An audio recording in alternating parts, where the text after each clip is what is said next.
be disconnected. Now? Oh. Okay, I'm done. Thank you. Good morning, and thank you for coming out. This is really an honor for me to be back in London, as always, although I have to admit I'm here very frequently, and having been a resident before and having many years inside working with the NHS as a patient as well as on the outside and helping and supporting. And the last 8 months I've had the privilege of leading hymns, and we're thrilled to be able to come back and start the conversation again and continue it around digital health and the direction of where it's going. Before I go any further, there are absolutely a few people that I wanted to call out and introduce that are hiding in the crowd in different places.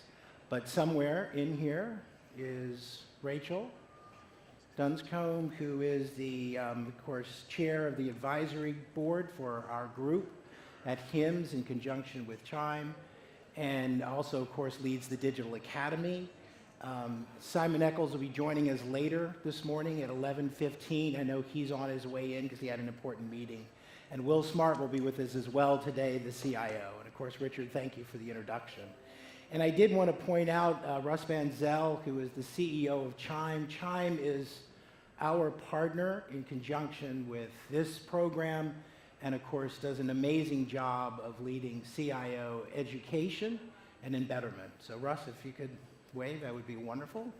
He's the other dark-suited person, but in fairness, I should get the job because I have a full suit and he's wearing slacks that are gray, so it's more of a sport coat thing. Let's talk for just a second about where we are. We have really reached a couple of interesting milestones, and I don't think that it's a surprise that we've hit this spot literally on the 70th anniversary of the NHS. And where the world has been hitting the exact same spots. Because the challenges that we're facing here in the UK are the exact same challenges that we face in the United States, and frankly, globally in most cases. From our standpoint, when we look up and we see an aging population, we see a silver tsunami coming at us very fast. The number of people who are retiring in the globe, and they're going to be living longer, are quite frankly going to give us challenges. And the challenges is because we're living longer, we're going to have higher states of chronic disease that we as an organization and in the world are going to have to manage. And they're going to challenge our bed capacity. They're going to challenge our access. They're going to challenge the complexity because we call them comorbidities for a reason. In the chronic space, it's very rare for just one to come along. It's often two, and then three the older someone gets. And these are our frequent flyers. These are the people that are most challenging. And some of the challenge that's in front of us that we'll be talking about today and where we are headed is absolutely wrapped around this question of can we possibly take care of everyone in the same paradigm that we have for the last 70 years. And I think we all know that without digital health and extenders, it'll be virtually impossible for us to be able to turn around and take care of everyone. So patient at home becomes extraordinarily important. And that ties into another piece of us and our challenges, which is geographic displacement. Geographic displacement is not just a rural challenge, although we have that in the NHS as we do in many communities, but it's a city challenge as well.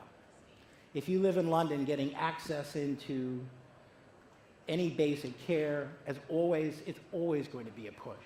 And as the silver tsunami comes and more bed capacity is consumed for truly legitimate and strong reasons, we will continue to be challenged on geographic displacement. So inevitably, again, the digital extenders become critically important. We also have a very challenging funding model globally.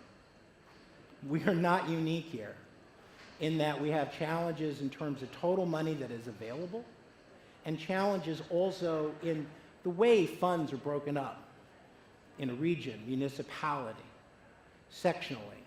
How are we going to fund the trust? How are we going to fund primary care? How will we continue to bring them together in an integrated approach? And all this is wrapped around changing expectations of the people that we serve. Each person that walks in an exam room, each person that walks in to ambulatory and emergency care, they're wearing 3 hats. We talked about this a bit yesterday. The 3 hats that each individual wears are that of the patient, someone who's looking to solve a problem, of a citizen. They have an expectation of the services that a government is going to provide for them. Those expectations of where their taxes go and what services are there and how they are going to be able to access and the level of quality that should be expected to receive. And then they wear that 3rd hat. That 3rd hat is changing our world rapidly. And it's the 3rd hat of the consumer. And when they walk in that door, they are wondering, why in the world am I even here? Why isn't every single thing I'm doing coming through this phone? They're bringing their own device, right? Sort of like on an airline. It used to be you'd walk in and up on the ceiling was a television screen. Or sitting in front of you in the seat, there was a new television screen. Not anymore. You bring your own device. We extend the network. It's all available to you, but bring your own device. And healthcare is heading in exactly the same place, and the consumer is demanding it. So the rate of change is putting massive pressure on each and every one of us to be able to devise the best extended services possible. When I look up in the window and you see the name of one of our most important sponsors who are with us, and we have so many wonderful sponsors today, but IBM and Watson Health, where you actually have one example, and you'll see several on the floor, of extending health, informatics, and analytics to be able to reach out and to deliver care in unique ways that we haven't before. This is the promise of digital health, and it takes itself in many different forms. It fundamentally comes down to care beyond the walls, reaching out to individuals outside in, not the necessity of inside out, which has been our most traditional way of delivering care. And I would also recognize, as you do, that the next 5 years, as this economic balance changes, the pressures that we feel today may very easily feel like the good old days. Like, gosh, remember in 2018 when we had those big budgets? And I know, because when we think back about where we have been over the last 10 years, right here, we've seen and felt the pressure continuing to come against the system as we've gone through deep and radical, in many ways, feeling innovation. And yet, as we take a step back and look at other industries and where we are, we're probably just at the beginning of it. So this is one of the areas when you look at the global digital exemplar zone and you walk around, what are we going to do to take advantage of those innovations? How are we going to take our best practices and move them forward? This is the fun part. This is the challenge.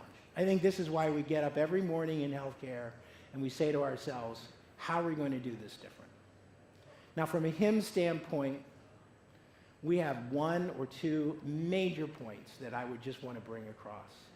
One was a significant change we made this year to our own mission statement. We went from transforming health through IT to transforming health through information and technology. Internally, we call it the power of and. So why the split? Too much of the time when we have a talk about IT, we start to lose people because we get them thinking about boxes and lights and cables. And to most people, and many of you are very enlightened, but to most people, technology is like a mugger in a dark alley. You know, I'm just not sure how far down that alley I want to go. But the truth is, we have been putting in, globally, an amazing platform of technology.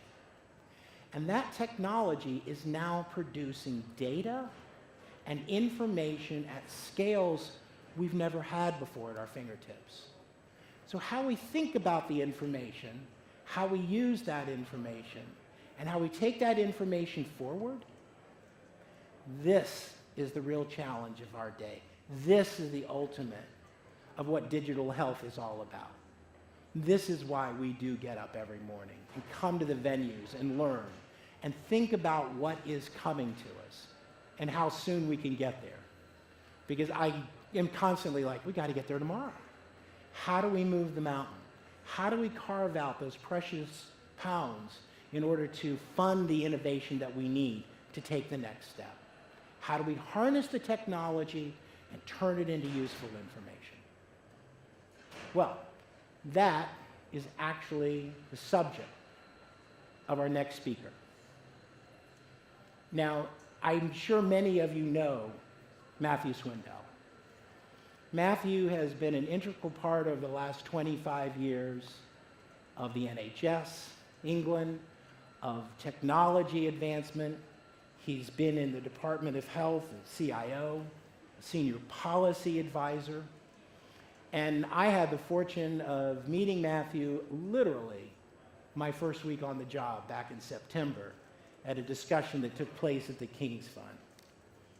Matthew is here today to talk to us about what has been the incredible innovation over the last 70 years inside the NHS, and what can we expect over the next years to come.